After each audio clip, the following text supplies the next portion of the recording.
Ici, vous avez toutes les voitures de taxi, 1, 2, 3 et 4. Ça, c'est la voiture de taxi 1, 2 et 3, mais que des effets spéciaux. C'est-à-dire, la voiture se transforme, elle se lève, les roues, les ailerons, tout ça bouge dessus. Après, on a taxi 4. Ça, c'est la petite sœur de celle-ci, parce que celle-ci se transforme entièrement aussi. C'est une voiture qu'on a fabriquée en 3 semaines et demie. La voiture se lève. Après, vous avez les histoires des ouïes. Donc, vous avez le toit, le capot. Et dans le film, vous avez dû voir certainement tous les autres effets qui ont été faits, eux, en numérique. C'est une histoire de temps pour nous, on n'a pas le temps de les faire. Sur cette voiture-là, les vitres sont beaucoup plus teintées. C'est parce que comme il n'y a plus rien dedans, on a tous nos systèmes de vérin électrique, vérin hydraulique. Donc les glaces sont beaucoup plus teintées. Donc, ben, je vais vous présenter tout ce qui est à l'intérieur, qui fait fonctionner ce système. Il y a une partie qui est en hydraulique, c'est-à-dire ça pour le levage. Après, on a une partie qui est en électrique, avec des redresseurs et des transformateurs en 24 volts. Et ici, on a les boîtiers de télécommande.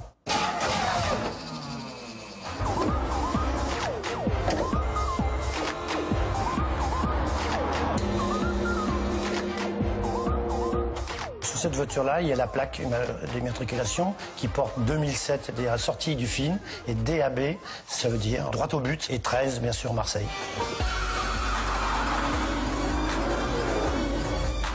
Vous avez des taxis dans la bus? Non, celui-là, il est plutôt rattaché à l'armée de l'air. Bonjour, je m'appelle Michel Julienne.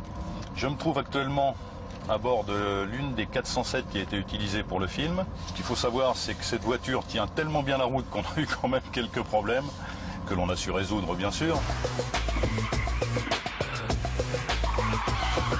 Alors, un dérapage. Comment s'y prend-on pour faire un dérapage? Déjà, la première chose, c'est de boucler la ceinture. Pourquoi la ceinture? À quoi me sert ma ceinture de sécurité?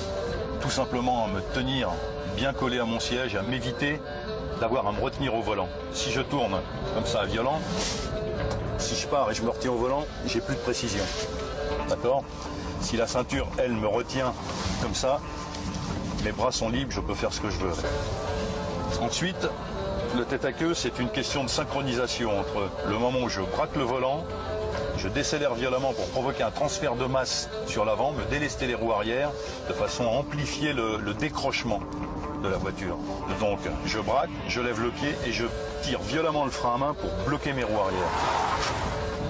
J'ai une position aussi à adopter avant de démarrer. Je sais que je vais déraper sur la gauche. Je vais donc prendre mon volant comme ceci, de façon à pouvoir faire un violent 3/4 de tour et déraper sur la gauche.